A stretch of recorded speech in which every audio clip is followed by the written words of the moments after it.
राधा माधव कुंज बिहारी।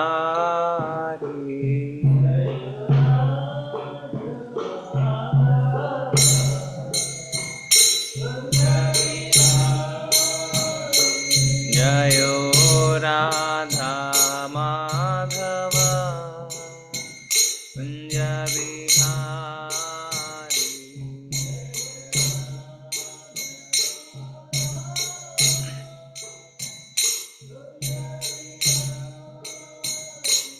जय गोपीजन वल्लभ गिरवरधारी।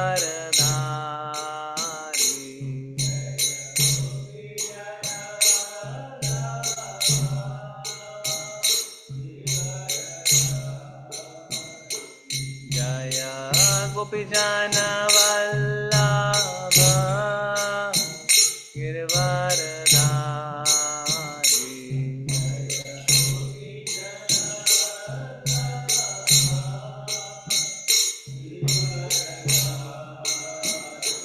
जयो राधा माधव कुंज बिहारी।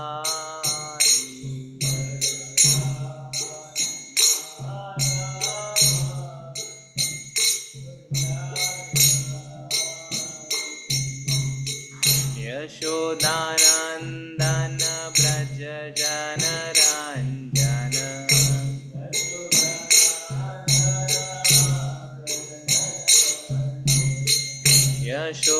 यशोदानंदन ब्रज जनरंजन।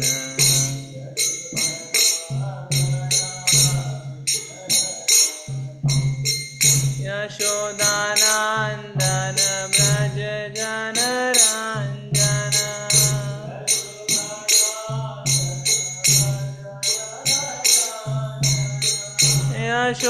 यशोदानंदन ब्रज जनरंजन।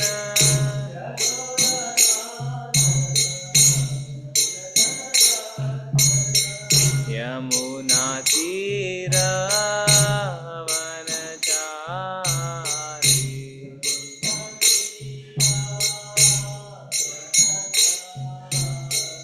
यमुना तीर वनचारी।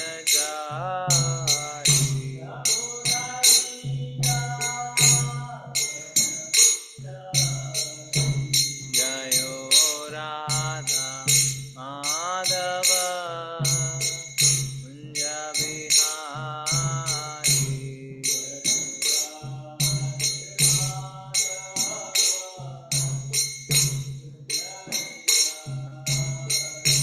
जयो राधा माधव कुंज बिहारी।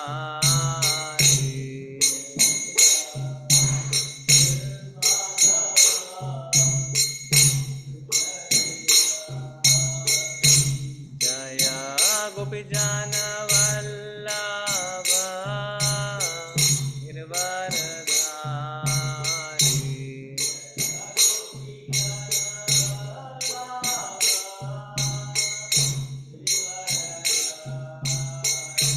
जय गोपीजन Vallabh Girvardhari.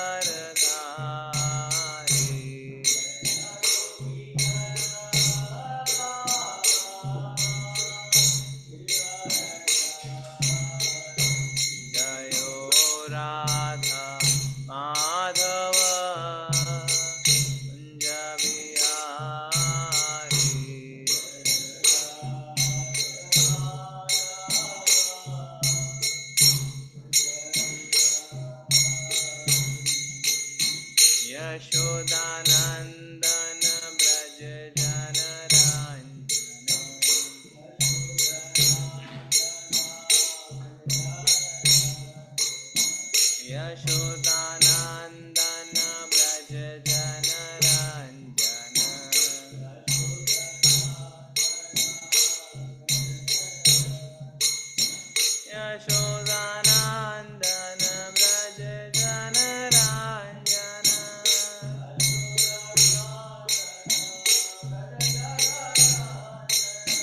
Yashodanandan Vraj जनराञ्जन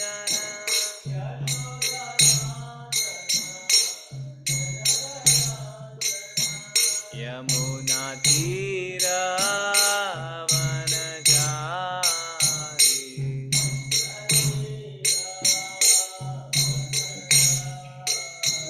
Yamuna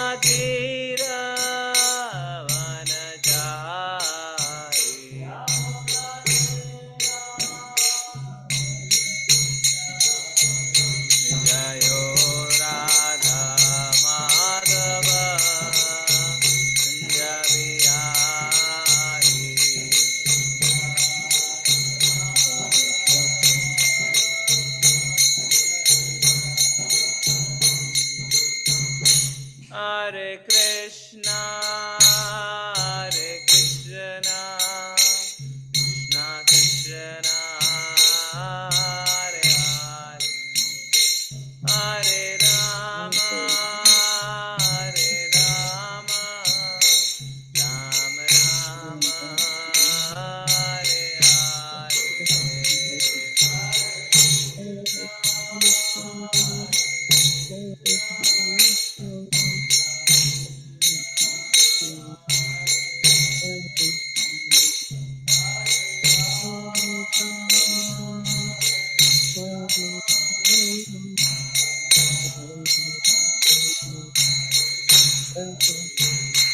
Hare Krishna, Krishna Krishna, Hare Hare, Hare Rama, Rama Rama, Hare Hare.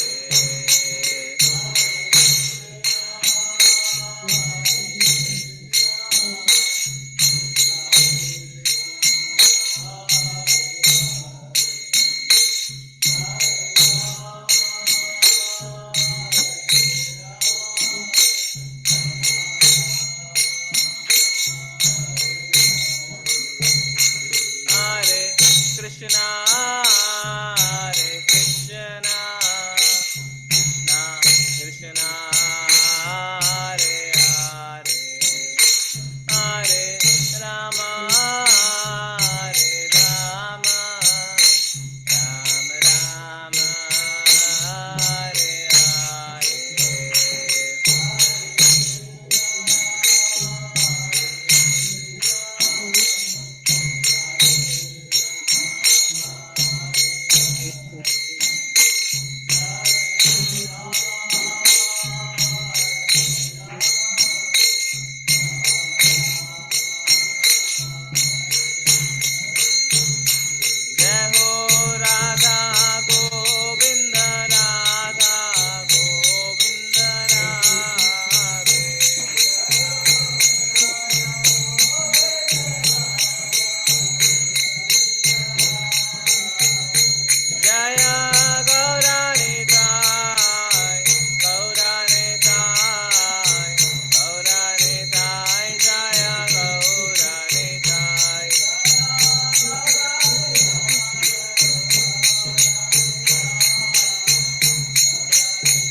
ठीक है, तो हम शुरू करेंगे। अगर आप हिंदी में डिस्प्ले कर सकते हैं स्क्रीन पे तो आप करिए। अनुराग प्रभु जी अभी नहीं आए। हरे कृष्णा। सरिता माता जी, शंपिता माता जी, आप कर सकते हैं।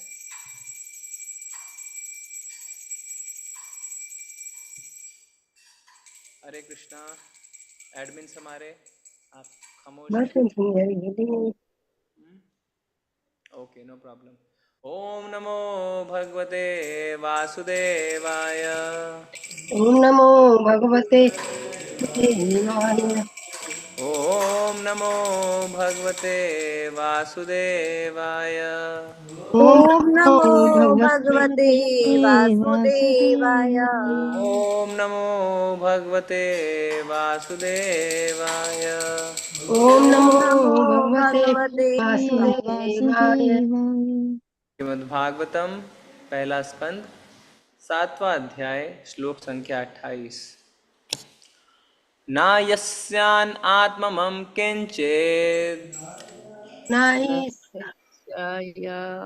ना यस्यान आत्ममं अन्यतमं किंचित् न हि अस्यान्यतमं किञ्चित् ना यस्यानात्ममं किंचित् न हि अस्यान्यतमं किञ्चित् अस्त्रं अस्यान्यात्मं किञ्चित् प्रत्यवकर्षणम् अस्त्रं प्रत्यवकर्षणम् अस्त्रं प्रत्यवकर्षणम् अस्त्रं तत्तं प्रत्यवकर्षणम् य अस्त्र तेज उन्नद्धम् जहि अस्त्र तेज तेज य उन्नतम् अस्त्र उन्नतम् तेज उन्नद्धम् जहि अस्त्र तेज उन्नतम् अस्त्रज्ञो यस्त्र तेजसा अस्त्रज्ञो यस्त्र अस्त्रज्ञो तेजसः अस्त्रज्ञो यस्त्र तेजसा तेजसा अस्त्रज्ञो यस्त्र अस्त्रज्ञो तेजसा तेजसा नायस्यानात्ममं किञ्चित् न हि अस्यान्यतमं किञ्चित् अस्त्रं प्रत्यवकर्षणम् अस्त्रं अस्त्रं प्रत्यवकर्षणम् अस्त्र तेज नायस्यान् उन्नद्धम् तं जहि किञ्चित् अस्त्र तेज तेज उन्नतम् अस्त्रज्ञो यस्त्र प्रत्यवकर्षणम् तेजसा अस्त्रज्ञो अस्त्रज्ञो यस्त्र अस्त्र तेजसा तेजसा नायस्यान्य आत्ममं किञ्चित् नहि नास्यान्यतमं अस्त्रं किञ्चित् अस्यान्पर्यन्तम् प्रत्यवकर्षणम् अस्त्रं अस्त्र प्रत्यवकर्षणम् अस्त्र तेज प्रत्यवकर्षणम् उन्नद्धम् जहि अस्त्र तेज तेज उन्नतम् उन्नतम् अस्त्रज्ञो यस्त्र तेजसा। अस्त्रज्ञो यस्त्र तेजसा। कोई चैंट करेंगे? हरे कृष्ण प्रभु जी। एक मिनट दंड माता जी, प्रणाम। पहले हम मंदिर में डिवोटीज हैं उनको करने देते हैं, फिर हम ऑनलाइन करेंगे।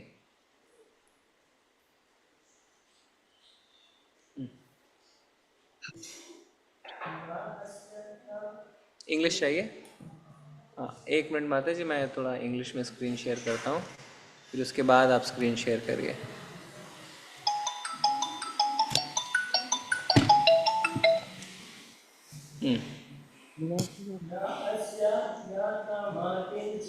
न यस्यानात्ममं किञ्चित् अस्त्रं प्रत्यवकर्षणम् य अस्त्र तेज उन्नद्धम् अस्त्रज्ञो अस्त्र तेजसा। करेंगे तो ओके, ऑनलाइन डिवोटीज आप कर सकते हैं। हरे कृष्ण प्रभु जी। दंड प्रणाम। न हि अस्यान्यतमं किञ्चित् अस्त्रं प्रत्यवकर्षणम् जहि अस्त्र तेज उन्नद्धम् अस्त्रज्ञो ह्यस्त्र तेजसा। हरे कृष्ण प्रभु जी। दंड प्रणाम।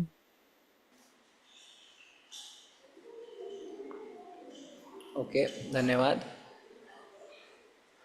ना, हाँ माता जी, अभी आप हिंदी वाला कर सकते हैं प्लीज। हरे कृष्णा कृष्णा कृष्णा हरे हरे, हरे राम राम राम हरे हरे। हरे कृष्णा कृष्णा कृष्णा हरे हरे, हरे राम राम राम हरे हरे। हरे कृष्णा कृष्णा कृष्णा। ना नहीं, ही निश्चय ही, अस्य इसका, अन्यतमम अन्य, किंचित कुछ भी, अस्त्रम हथियार, प्रति विपरीत, अवकर्षणम प्रतिक्रिया करने वाला, जही शमन करो, अस्त्र तेजहा इस हथियार का तेज, उन्नद्धम अत्यंत शक्तिशाली, अस्त्र यज्ञ सैन्य विज्ञान में पटु, ही निश्चय रूप से, अस्त्र तेजसा तुम्हारे हथियार के प्रभाव से। हे अर्जुन, केवल दूसरा ब्रह्मास्त्र ही इस अस्त्र को निरस्त कर सकता है। क्योंकि तुम सैन्य विज्ञान में अत्यंत पटु हो, अतएव अपने अस्त्र की शक्ति से इस अस्त्र के तेज का शमन करो। हाँ माता जी, अभी मंगलाचरण आप लगा सकते हैं अगर आपके पास है। ओम अज्ञानतिमिरन्धस्य ज्ञानञ्जनशलाकया चक्षुरुन्मिलितं येन तस्मै श्रीगुरुवे नमः। श्रीचैतन्यमनोभीष्टं स्थापितं येन भूतले स्वयं रूपा कदा मह्यं ददाति स्वपदान्तिकं। वन्देऽहं श्रीगुरो श्रीयुत्पदकमलं श्रीगुरून् वैष्णवांश्च श्रीरूपं साग्रजातं सगं रघुनाथान्वितान्तं सजीवं साद्वैतं सावधूतं परिजनसहितं कृष्णचैतन्यदेवं श्रीराधा कृष्णपादान् सगं ललिता श्रीविशाखान्वितांश्च। नमो ॐ विष्णुपादाय कृष्णपृष्ठाय भूतले श्रीमते भक्तिवेदान्तस्वामिनिति नामिने। नमस्ते सारस्वते देवे गौरवाणी प्रचारिणे निर्विशेषाय शून्यवादी पाश्चात्य देशकारिणे। नमो महावदन्याय कृष्ण प्रेम प्रदायते कृष्णाय कृष्ण चैतन्य नामने गौरतिषे नमः। वाञ्छा कल्पतरुभ्यश्च कृपा सिन्धुव एव च पतितानां पावनेभ्यो वैष्णवेभ्यो नमो नमः। हे कृष्ण करुणा सिंधु दीनबंधु जगतपते गोपेश गोपिका कांत राधा कांत नमोस्तुते। तप्त कांचन गौरांगी श्री राधे वृंदावनेश्वरी वृषभानुसुते देवी प्रणमामि हरिप्रिये। जय हो श्री कृष्ण चैतन्य प्रभु नित्यानंदा श्री अद्वैत गदाधर शिवसादि गौर भक्त वृंदा। हरे कृष्णा कृष्णा कृष्णा हरे हरे हरे राम राम राम हरे हरे। न्यायस्यान आत्ममं किंचित् अस्त्रं प्रत्यवकर्षणम् जस्त्रतेज उन्नद्धम्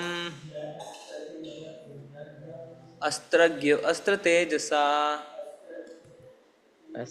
हे अर्जुन, केवल दूसरा ब्रह्मास्त्र ही इस अस्त्र को निरस्त कर सकता है। क्योंकि तुम सैन्य विज्ञान में अत्यंत पटु हो, अतएव अपने अस्त्र की शक्ति से इस अस्त्र के तेज का शमन करो। तो हो क्या रहा है? 7वां अध्याय है पहले स्कंद का, और इस 7वां अध्याय का शीर्षक है द्रोण के पुत्र को दंड। द्रोण यानी द्रोणाचार्य, और द्रोणाचार्य का पुत्र कौन है? अश्वत्थामा। उसके पुत्र को यहाँ पे दंड मिलने वाला है। पुत्र को दंड मिलने वाला है। तो हो क्या रहा है यहाँ पे? अर्जुन को भगवान ऐसा क्यों कह रहे हैं? तो जैसा कल हमने देखा था, अश्वत्थामा ने पांडवों के, द्रौपदी के 5 पुत्र के सोते हुए की हत्या कर दी। वो सो रहे थे 5 बालक, उनका सिर काट दिया।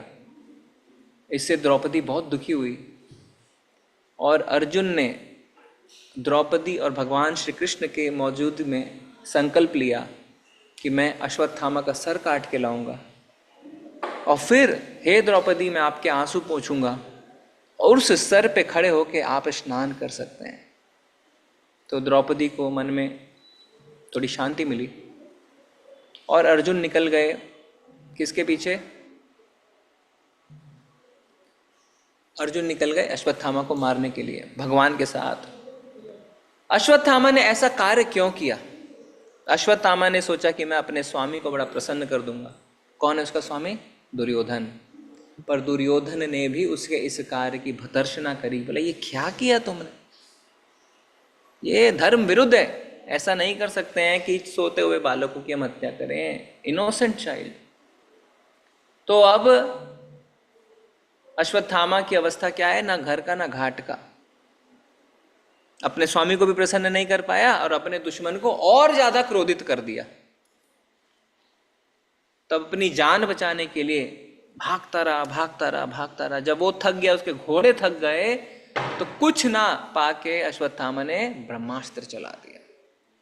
और जब ब्रह्मास्त्र चलाया तो प्रभुपाद बताते हैं, अगर आज के समय में वैसे समझना है तो न्यूक्लियर बॉम्ब, एटॉमिक बॉम्ब की तरह। और आकाश यानी पूरे ब्रह्मांड में इतना उजाला, इतनी गर्मी हो गई कि अर्जुन को अपने प्राणों की चिंता होने लगी। उसको लगा मैं भी मर जाऊंगा।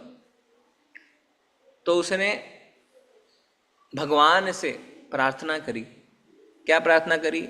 मेरी जान बचाओ, ऐसा नहीं कहा। तो कल हमने चर्चा करी थी कि भक्त जब भगवान से प्रार्थना करते हैं तो पहले भगवान को ग्लोरीफाई करते हैं, भगवान की जय जयकार करते हैं। कहते हैं हे भगवान, आपके कंट्रोल में सब कुछ है, आप तो सर्वे सर्वा हैं, ये क्या हो रहा है? आप तो अपने भक्तों की रक्षा करने वाले हैं। तो भगवान कहते हैं अर्जुन को कि अर्जुन, ये जो आप देख रहे हो ये इसलिए है क्योंकि अश्वत्थामा ने ब्रह्मास्त्र चला दिया है।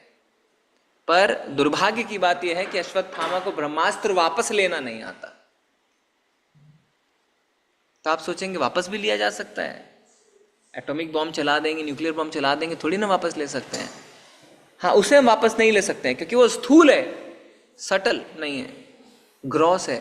पर ब्रह्मास्त्र जो है वो सूक्ष्म है, वो मंत्रों से चलता है, तो उसको वापस लिया जा सकता है। पर अश्वत्थामा को वापस लेना नहीं पता था। तो जब अर्जुन को इस बात का पता चला और भगवान ने कहा ऐसा है, तो अब भगवान अर्जुन को कह रहे हैं इस श्लोक में, हे अर्जुन, केवल दूसरा ब्रह्मास्त्र ही इस अस्त्र को निरस्त कर सकता है। तो देखिए, आज एक कंट्री ने न्यूक्लियर बॉम्ब आप पे चलाया, तो आप दूसरा न्यूक्लियर बॉम्ब चला के उसको निरस्त नहीं कर सकते। वो आपके देश में नुकसान करेगा, आप उसके देश में नुकसान करेंगे। पर पहले ऐसा नहीं था। जो मंत्रों की शक्ति पे ब्रह्मास्त्र चलते थे वो आपस में एक दूसरे को निरस्त कर सकते थे, एक दूसरे को नलीफाई करके जीरो कर सकते थे। तो अर्जुन को अब भगवान श्री कृष्ण राह दिखा के कह रहे हैं कि दूसरा ब्रह्मास्त्र ही इसको निरस्त कर सकता है। चूंकि तुम सैन्य विज्ञान में अत्यंत पटु हो, तुम्हारा मिलिट्री माइट है अर्जुन, अतएव अपने अस्त्र की शक्ति से इस अस्त्र के तेज का शमन करो। तो तुम एक और ब्रह्मास्त्र चला दो और अश्वत्थामा के इस ब्रह्मास्त्र को निरस्त कर दो, जीरो कर दो। तो भगवान ने अर्जुन को आदेश दे दिया। प्रभुपाद जी हमें तात्पर्य में क्या समझा रहे हैं हम पढ़ेंगे। हरे कृष्णा। कोई डिवोटी आप पढ़ सकते हैं। हरे कृष्णा। गिरिजा माता जी आप पढ़ सकते हैं। पढ़िए माता जी। हरे कृष्णा प्रभु जी।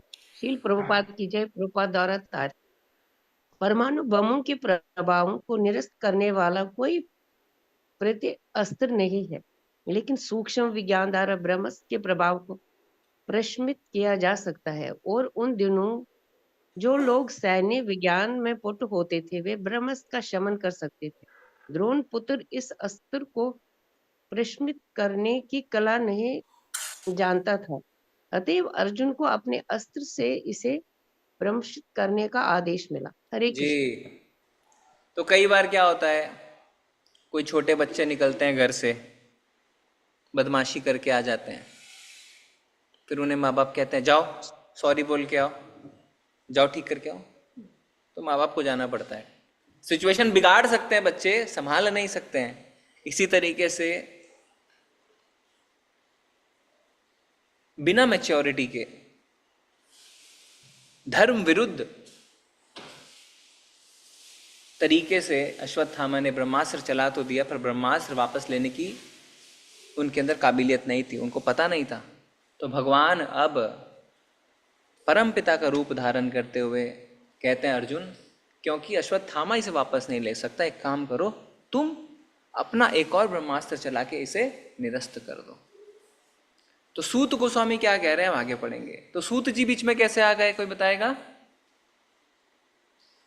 हरे कृष्ण प्रभु जी, क्योंकि वही तो सुना रहे हैं भगवत कथा। किसको सुना रहे हैं? सौनक जी को और उनके ऋषि मुनि को। हाँ, सौनक आदि मुनि को। हाँ, तो हमें कभी भूलना नहीं है, हमेशा याद रखना है कि चल क्या रहा है, नहीं तो फिर हम खो जाएंगे। तो सूत गोस्वामी, श्री सूत गोस्वामी शौनक आदि ऋषि को श्रीमद् भागवतम बता रहे हैं। अब उसमें ये जब प्रसंग चल रहा है तो सूत गोस्वामी कुछ कहते हैं। क्या कहते हैं, नीचे आएंगे। माता जी प्लीज स्क्रॉल करिए।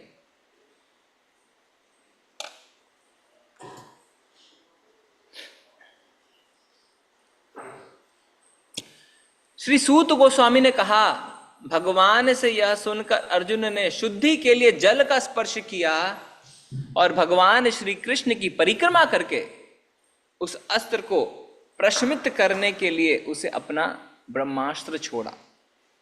तो अर्जुन ने तुरंत भगवान की बात मान ली और ब्रह्मास्त्र छोड़ा, पर उससे पहले 2 कार्य किए। सीख है हमारे लिए। पहला, जल का स्पर्श किया। तो देखिए, जल में जो शुद्धि करने की शक्ति है वो किसी और पदार्थ में नहीं है।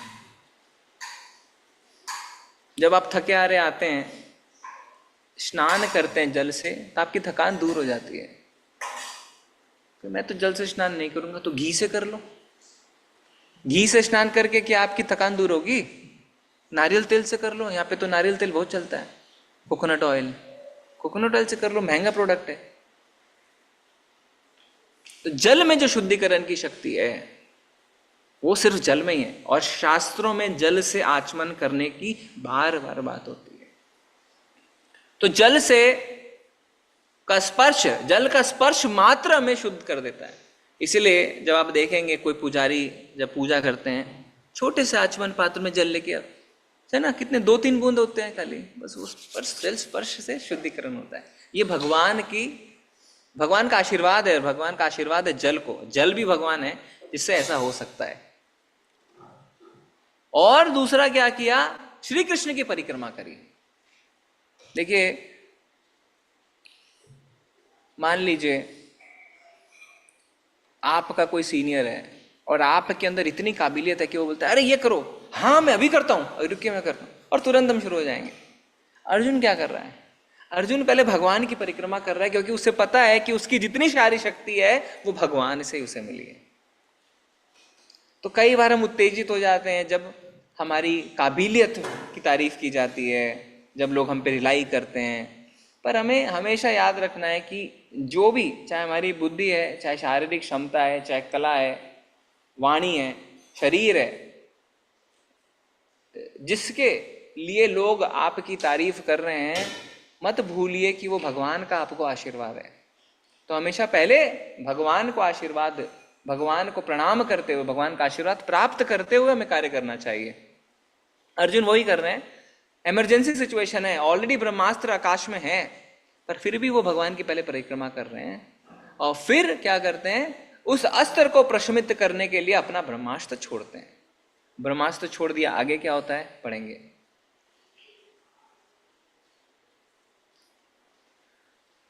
जब दोनों ब्रह्मास्त्रों की किरणें मिल गईं तो सूर्य के गोले के समान अग्नि के एक वृहत चक्र ने समस्त बाह्य अंतरिक्ष तथा लोकों के संपूर्ण गगन मंडल को आवृत कर दिया। इतने बड़े बड़े शब्द इस्तेमाल किए गए, मतलब क्या हम समझेंगे?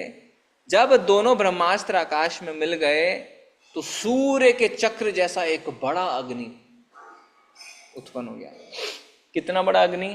प्रभुपाद जी तात्पर्य में बताएंगे, हो सकता है कि आपका एटम बॉम्ब, न्यूक्लियर बॉम्ब एक प्लैनेट को खत्म कर सकता है, वो भी एक्सट्रीम है। पूरी पृथ्वी को एक बॉम्ब खत्म नहीं कर सकता है, अभी तक तो नहीं बना है, बन जाएगा भविष्य में। पर ये जो ब्रह्मास्त्र थे, ये पूरे ब्रह्मांड को, कॉस्मिक मैनिफेस्टेशन को खत्म कर सकते हैं, इतने शक्तिशाली।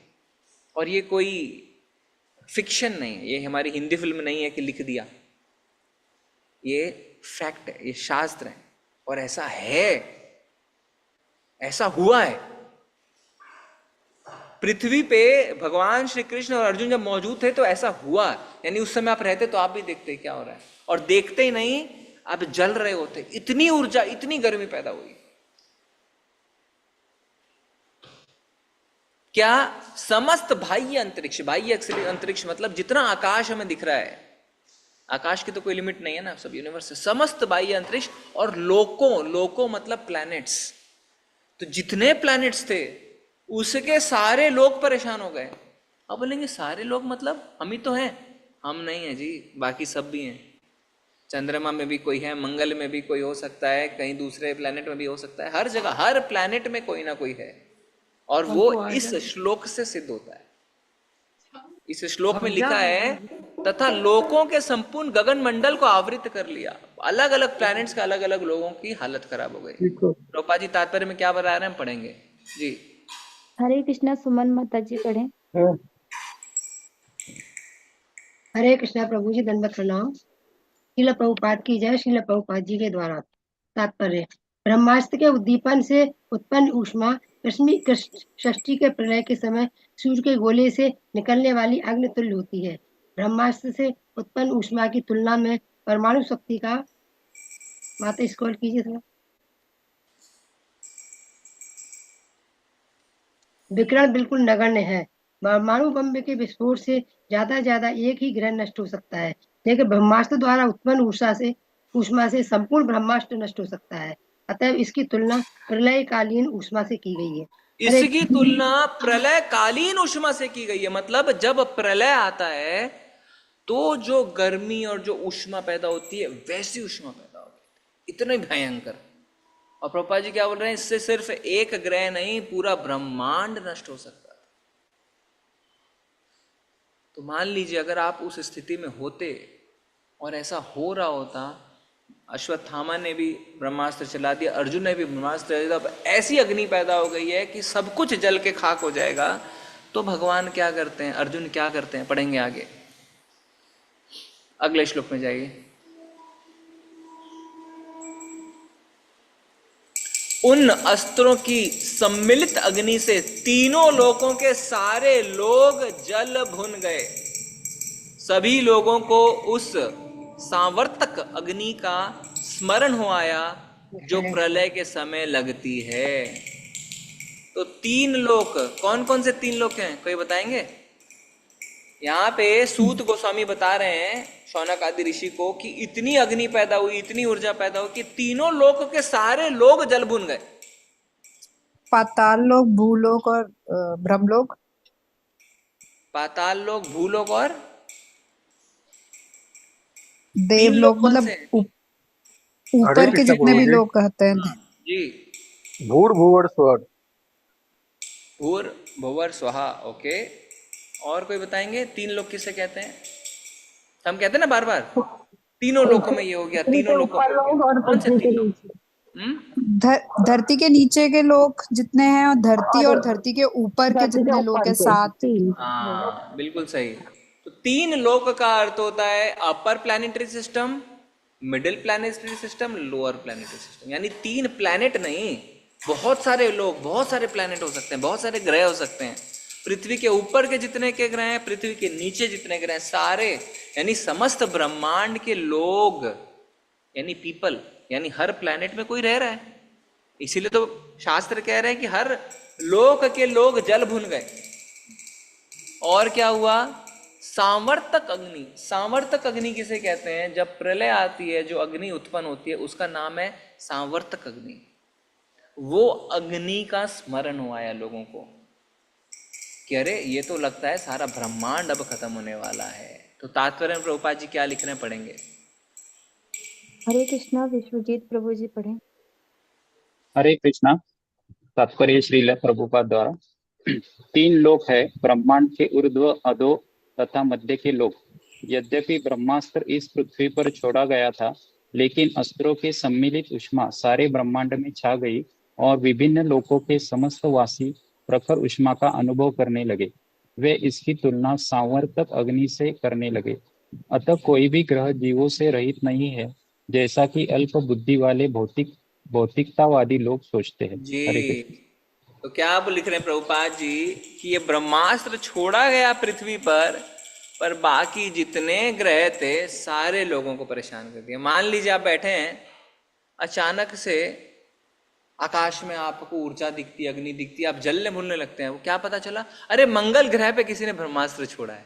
ले, तो वही काम हो गया, पृथ्वी पे ब्रह्मास्त्र छोड़ दिया और सारे लोग परेशान हो गए ब्रह्मांड के।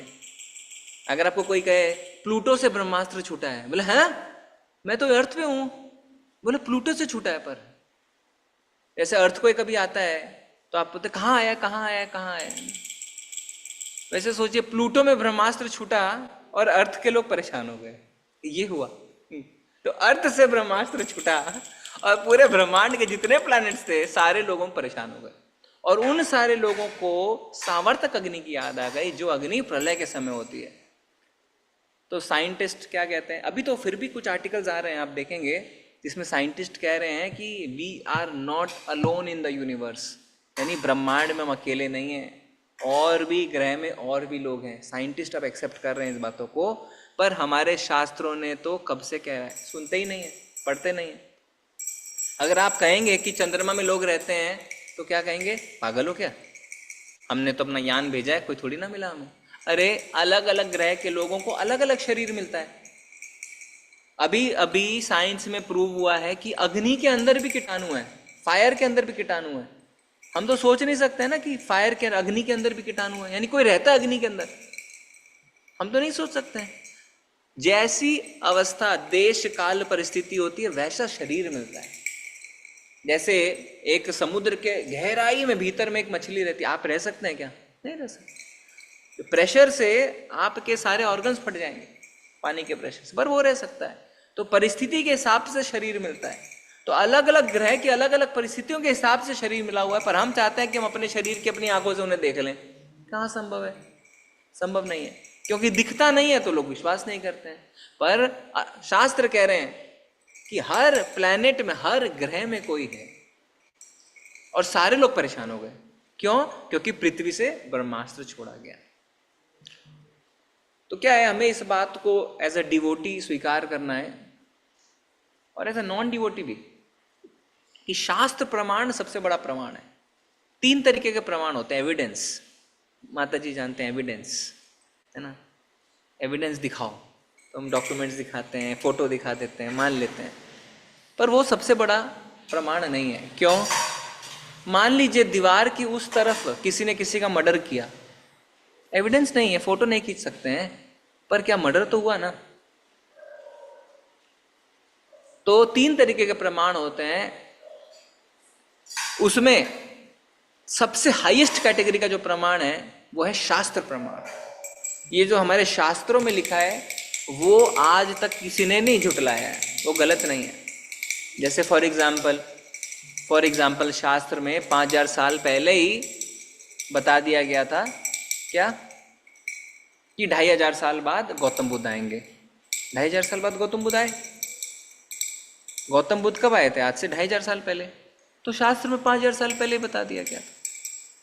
शास्त्र में 5000 साल पहले ही बता दिया गया था कि कलयुग के शुरुआत में चैतन्य महाप्रभु आएंगे। तो सब कुछ पहले बता देगा। तो शास्त्र का जो प्रमाण है वो सबसे बड़ा प्रमाण है। तो एज ए डिवोटी अगर हमें शास्त्र में कुछ लिखा हुआ मिलता है तो हमें किंचित मात्र भी संशय नहीं होना चाहिए कि वो गलत है, कि हम उस पर विश्वास नहीं। ठीक है, आगे पढ़ेंगे।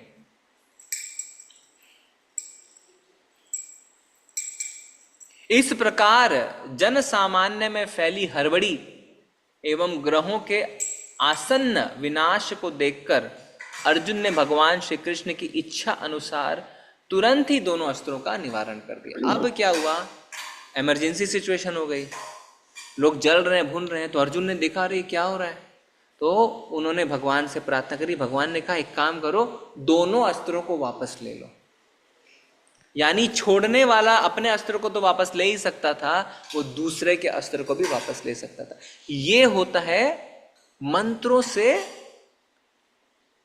उत्पन्न अस्त्रों का प्रभाव। यानी अगर आप पूरी तरीके से पारंगत है, पटु हैं, तो आप मंत्रों से अस्त्रों को छोड़ भी सकते हैं और मंत्रों से अस्त्रों को वापस भी ले सकते हैं। तो अर्जुन ने क्या किया, उनकी भगवान की इच्छा अनुसार दोनों अस्त्रों को निवारण कर दिया। यानी अपना और अश्वत्थामा के द्वारा छोड़ा गया ब्रह्मास्त्र वापस आ गया। ठीक है, पढ़ेंगे नीचे।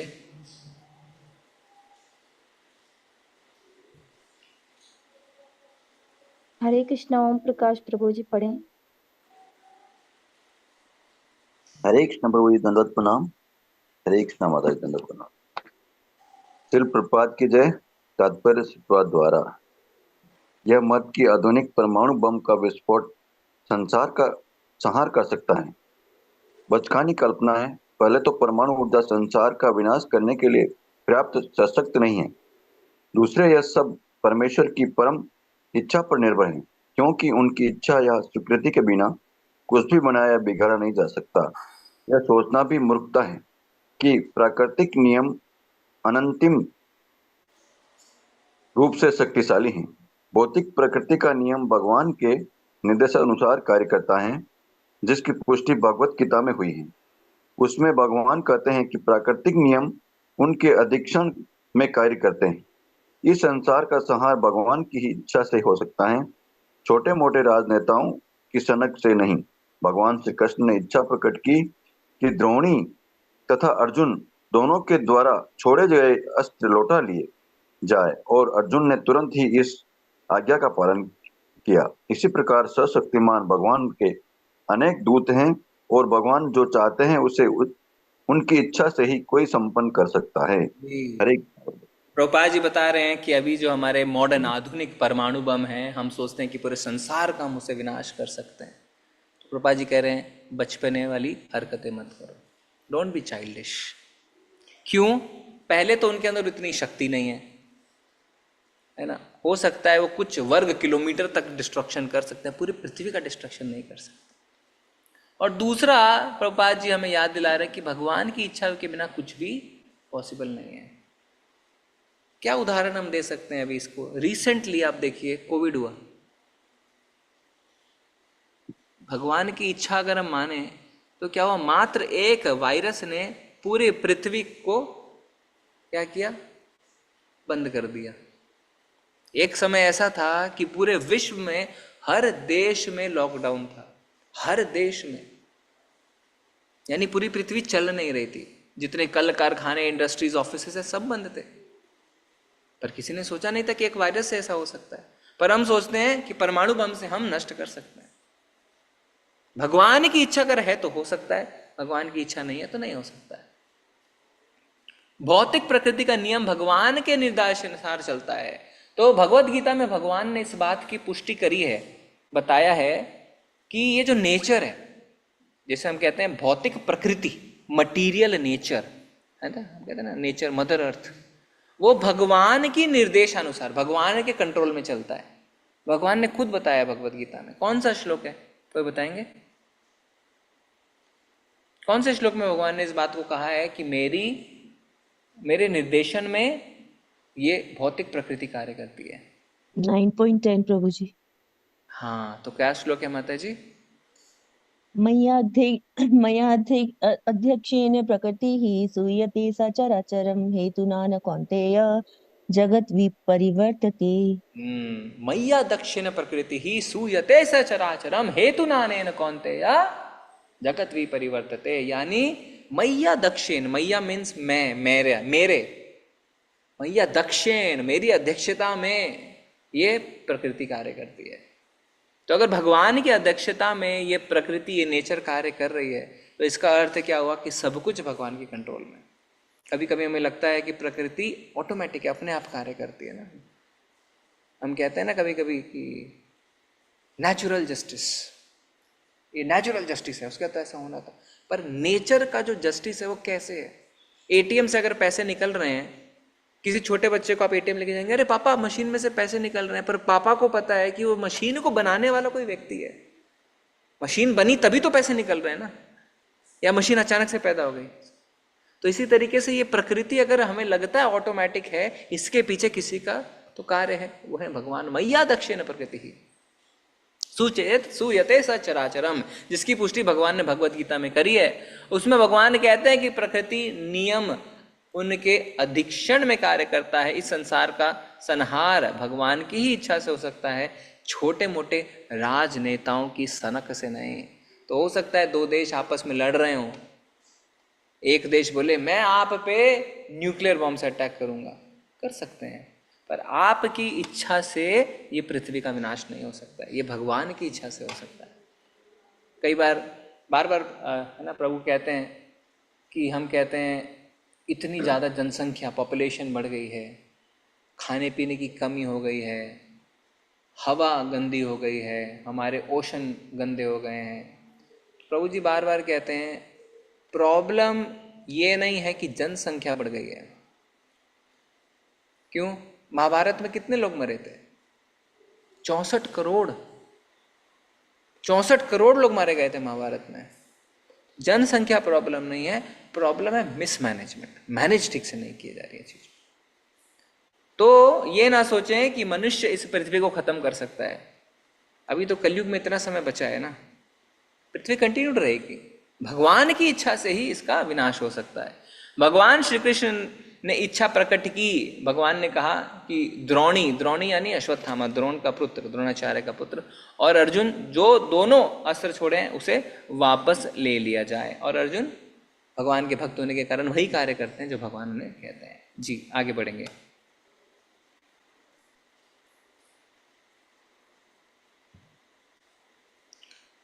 तांबे के दो लाल तप्त गोलों के समान क्रोध से प्रज्वलित आंखें किए अर्जुन ने अत्यंत दक्षता पूर्वक से गौतमी के पुत्र को बंदी बना लिया और उसे रस्सियों से पशु की तरह बांध लिया। अब क्या हुआ?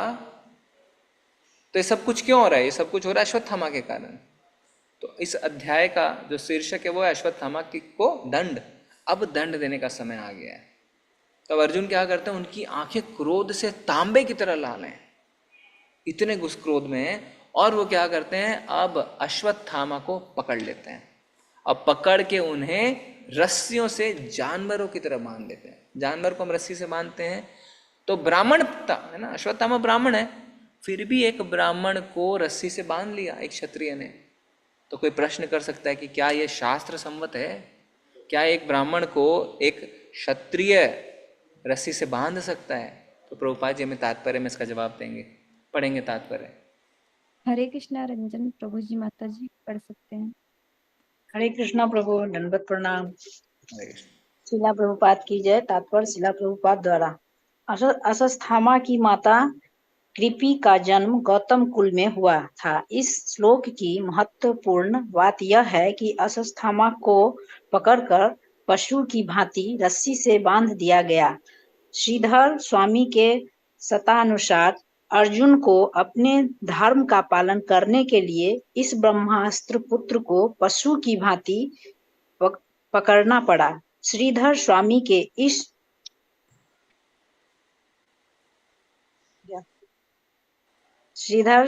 के इस प्रस्ताव की पुष्टि बाद में श्री कृष्ण के कथन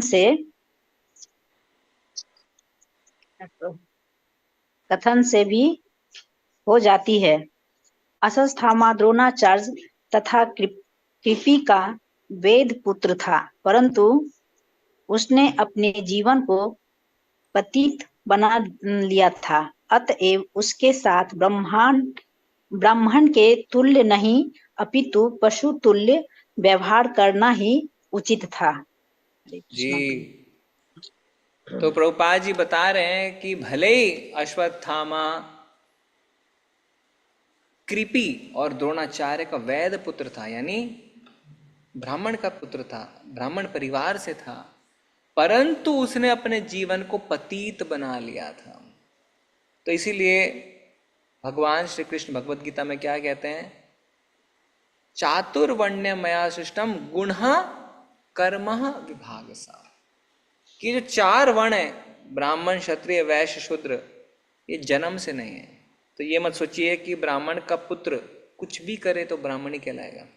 सॉरी, गुणः कर्मा विभागसा, गुण और कर्मों के आधार पर। तो ब्राह्मण के पुत्र का गुण और कर्म अगर ब्राह्मण के नहीं है तो उसे ब्राह्मण नहीं माना जा सकता। और यहीं पे अगर एक शूद्र का पुत्र है जिसके गुण और कर्म ब्राह्मण वाले हैं, ब्राह्मण माने जाएंगे। कैसे? एग्जाम्पल दीजिए। एग्जाम्पल है ना इस्कॉन, जितने हिप्पी थे प्रभुपाद जी बताते हैं शूद्र से भी नीचे थे, ब्राह्मण प्लेटफॉर्म तो उठ गए। क्यों? गुणा कर्मा विभाग सा। अगर जन्म के आधार पे जाते तो कभी ब्राह्मण नहीं कहलाते। जब इस्कॉन में ब्राह्मण दीक्षा मिलती है तो ये थोड़ी पूछते हैं आपके जन्म से आप ब्राह्मण थे क्या? गुणा कर्मा विभाग सा, आपके गुण और आपके कर्म देखे जाते हैं। तो एक क्षत्रिय का एक ब्राह्मण को रस्सी से पशु की भांति बांधना शास्त्र संवत था, क्योंकि भले ही अश्वत्थामा के पेरेंट्स ब्राह्मण थे, उसके कर्म पतित हो चुके थे, अथवा वो ब्राह्मण तुल्य नहीं था। उसे कहते हैं द्विज बंधु। द्विज बंधु मतलब ब्राह्मण का जैसा पर ब्राह्मण नहीं। जैसे प्रभुपाद जी आगे एक उदाहरण देंगे, कोई हाई कोर्ट का जज है, आप उसके रिश्तेदार हैं, तो हम क्या कह सकते हैं? हाई कोर्ट के जज का रिश्तेदार पर ये नहीं कह सकते कि आप भी जज हैं। तो इसी तरीके से द्विज बंधु मतलब ब्राह्मण का रिश्तेदार पर ब्राह्मण नहीं, जज का रिश्तेदार पर जज नहीं, ब्राह्मण का रिश्तेदार पर ब्राह्मण नहीं, द्विज बंधु कहते हैं। ठीक है, तो आज हम यहीं तक स्टॉप करेंगे, फिर हम देखेंगे कि पशुओं की तरह बांधने के बाद अश्वत्थामा को क्या होता है, फिर अर्जुन जब उसे लेके जाते हैं तब वो क्या करते हैं, और बाद में क्यों उत्तरा भगवान के पास भागी भागी आती है अश्वत्थामा ने, और फिर क्या खराब काम कर दिया। सारी चीज़ें हम आगे के सत्रों में जानेंगे। हरे कृष्णा। बहुत बहुत धन्यवाद आप सभी का बने रहने के लिए। अगर किसी को कुछ ऐड करना है, कुछ छूट गया है, कुछ एक्सप्लेन करना है तो बता सकते हैं, कोई प्रश्न है तो पूछ सकते हैं। हरे कृष्णा।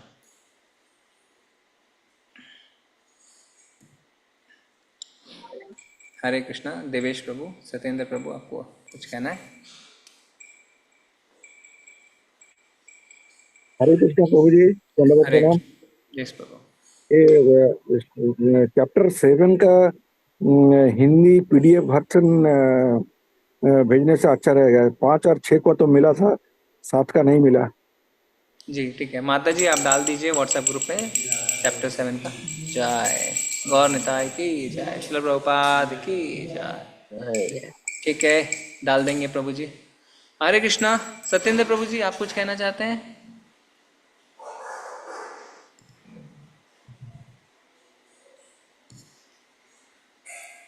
ओके। हरे कृष्ण प्रभु जी। जी माता जी। मुझे एक किसी ने बोली थी कि भागवत 8 के बजे, रात 8 के बजे पढ़ा नहीं जाता है, लेकिन 11 बजे हम पढ़ते हैं, क्या ये सही है? क्या प्रश्न है माता जी? आवाज क्लियर नहीं आ रही है, फिर से बोलिए। जी किसी ने बोले थे कि भागवत रात 8 के बजे नहीं पढ़ा जाता है, लेकिन हम 11 बजे पढ़ते हैं, क्या ये सही है पढ़ना? आप पूछ रहे हैं कि श्रीमद् भागवतम का 11वां स्कंद हम पढ़ सकते हैं, ऐसा पूछ रहे हैं? जी नहीं। नहीं प्रभु जी, ये टाइम की बात कर रहे हैं कि रात को 11 बजे अगर पढ़ते हैं तो वो सही है क्या? उन्होंने किसी ने बोला कि भागवतम रात में नहीं पढ़ते हैं। ऐसा कुछ नहीं है, आप किसी भी समय पढ़ सकते हैं। प्रभुपाद जी ने तो पूरे भागवतम की रचना 12 बजे से 2 बजे के बीच में करी ना, वो तो रात में ही लिखते थे। तो आप कभी भी पढ़ सकते हैं, टाइम का कुछ नहीं है। अगर आपको 11 बजे, 12 बजे, 1 बजे, 2 बजे भागवतम पढ़ रहे हैं तो हमें भी थोड़ा आशीर्वाद दीजिए कि हम अपनी निद्रा पे कंट्रोल करके भागवतम पढ़ सकें, नहीं तो हम तो सोते रहते हैं जी। हरे कृष्ण। हाँ हरे कृष्णा। हाँ हरे कृष्णा। शारदा माता जी। हरे कृष्णा प्रभु जी, मेरे को अध्याय 2 में है ना, तो रोमहर्षण का जिक्र क्यों हुआ है? सूत गोस्वामी के पिता हैं जो। रोमहर्षण का वो जिक्र क्यों हुआ है, मतलब उनका नाम क्यों आया उसमें? जी ठीक है, वो माता जी अभी आउट ऑफ कॉन्टेक्स्ट है, अभी हम करेंगे उसको। दूसरे अध्याय के लिए आप पूछ रहे हैं ना? मैं हाँ आपको जी, सेपरेट, हाँ ठीक है, वो हम अलग से बात करेंगे, अभी यहाँ पे नहीं। हरे कृष्णा। प्रवेश प्रभु।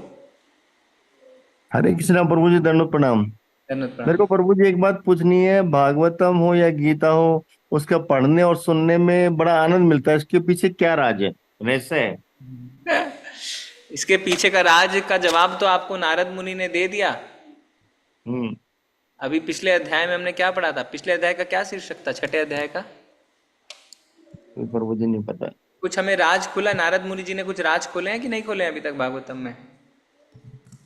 बोल लेते हैं प्रभु जी। खोले थे पर हम भूल गए। तो क्या है, पूरे श्रीमद् भागवतम की जो रचना हुई है, अगर आप उसको जाने तो बिल्कुल प्रभु वही जी चीज है। उसमें ये राज था ना कि सब ग्रंथ लिखने के बाद भी व्यास देव जी को अच्छा नहीं लगा, क्योंकि उन्होंने भगवान की भक्ति के बारे में तो कुछ लिखा ही नहीं था। हाँ देखिए, संतुष्ट नहीं हो गया।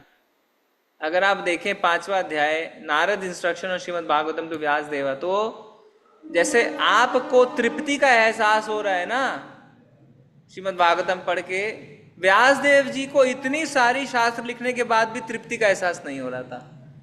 तो अचंभित हो गए, क्या करूं? तो फिर नारद मुनि आते हैं और क्या कहते हैं? कहते हैं अरे आपने तो भगवान की लीलाओं के बारे में कुछ लिखा ही नहीं, तो आपके हृदय को शांति कैसे मिलेगी? तो उन्होंने भगवान की लीलाओं के बारे में लिखा और इसीलिए श्रीमद् भागवतम जो पढ़ते हैं, जो इस अमल पुराण को पढ़ते हैं, वो सदा खुश और सदा आनंद में रहते हैं। और अगर अच्छी तरह से अपने जीवन में सारी शिक्षाओं को उतार लें तो भगवत धाम जाना निश्चित है।